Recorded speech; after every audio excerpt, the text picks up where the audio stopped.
ଏ ଯୋଉ ପିଠା କଲା ପରେ ବଢିଆ ଲାଗେ। ଅରୁଆ ଚାଉଳ ଆଉ ବୁଟ ଡାଲି। ଓହୋ। ବାସ୍ନା ବତୁରିକି ରେଡି। ଅଦା ରସୁଣ ପିଆଜ ଜିରା ଶୁଖିଲା ଲଙ୍କା ଆଉ ସେଇଟା ସବୁ ମିଶିକି ଏଇଟା ରହିଲା ଆଉ।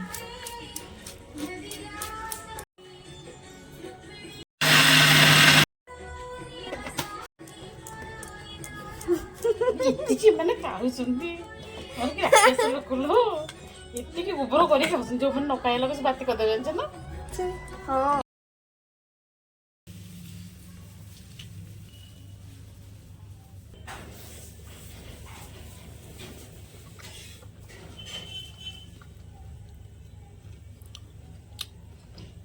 ପୋଷରୁଣୀ ପତ୍ରର ପିଠା ୟାକୁ ଖାଇଲେ ହାଡ଼ ଗୋଡ଼ ଷ୍ଟ୍ରଙ୍ଗ ହବ।